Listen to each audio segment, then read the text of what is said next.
जय श्री कृष्णा, राधे राधे। आज हम चर्चा करेंगे अकादम योग दिवस 2। पिछले दिन हमने बात की 4 कीवर्ड पे, 4 कुंजियों पे। वो याद रखना कौन कौन सा। एक करना यानी कर्म योग, दूसरा सोचना यानी कि ज्ञान योग, और तीसरा जो चरण आया वह है भावना यानी भक्ति योग, और चौथा जो चरण है वह है खुद में होना, बाहर नहीं भटकना। ये है सांख्य योग।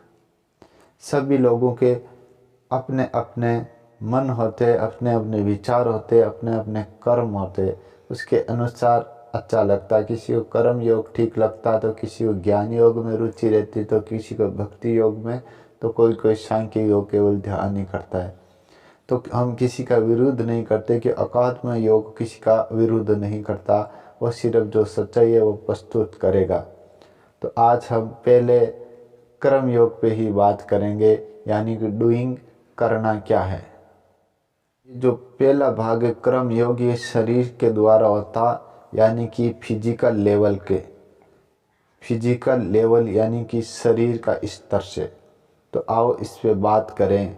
देखो, कुछ लोग हैं ये मेहनत कर रहे हैं, कुछ लेबर लोग कर्म कर रहे हैं, लेकिन जिनकी बुद्धि या चेतना थोड़ी ऊपर उठी, वो व्यक्ति जान चुका कि शरीर किससे बना। शरीर बना है ये पृथ्वी, फिर जल, फिर अग्नि, फिर वायु, फिर ये आकाश। ये 5 तत्व से मिलकर के बना है। पहला भाग करना यानी डूइंग, ये शरीर से होता है। और शरीर किससे मिलके बना है? ये 5 तत्व से मिलके बना है। एक है पृथ्वी, फिर जल, फिर अग्नि, वायु और आकाश। ये 5 तत्व है। इसके स्वाद है, इसके गुण है, वो सब हम आगे चर्चा करेंगे। ये शरीर से क्या कर्म होता? 2 प्रकार के कर्म निकलते हैं, एक तो शुभ, एक अशुभ। शुभ यानी कि अच्छे गुड वर्क है, और बैड वर्क में अशुभ काम आते हैं। शुभ काम अगर आप करोगे इस पृथ्वी पे या इस संसार में, तो परिणाम जो मिलेगा, रिजल्ट जो आएगा, वो पुण्य का होगा। और अशुभ अगर कार्य करोगे तो अशुभ का परिणाम पाप आएगा।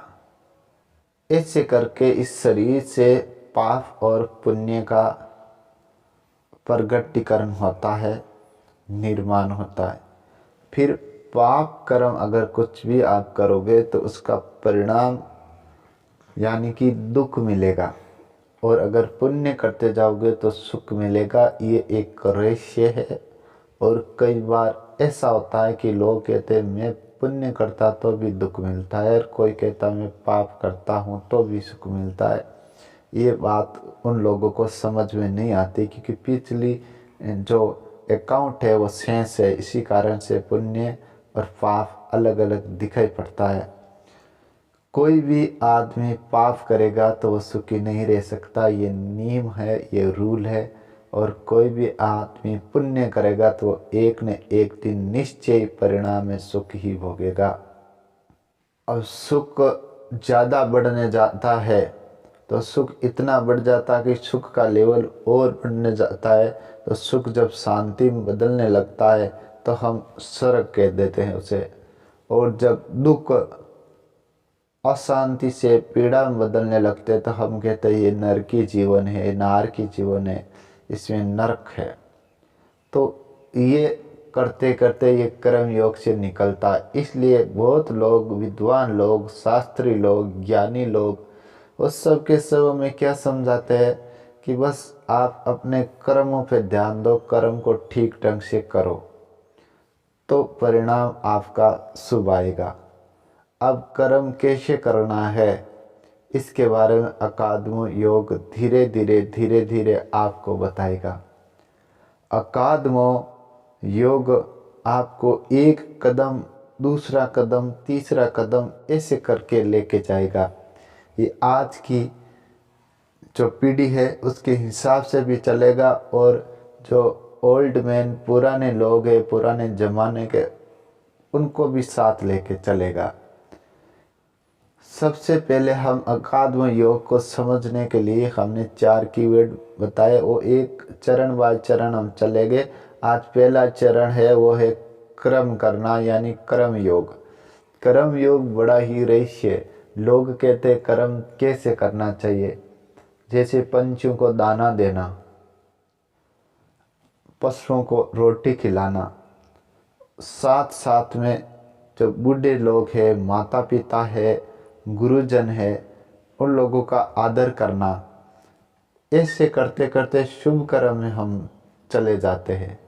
और अपमान करना, दुख देना, जानवर को दुख देना, किसी जीव प्राणी को दुख देना, ये सब मिलकर के अशुभ कर्म हो जाता है। इसलिए मनुष्य सुख और दुख का भागी होता। इसलिए ये कर्म कैसे करना, इसके बारे में सबसे पहले हम समझ लेते हैं।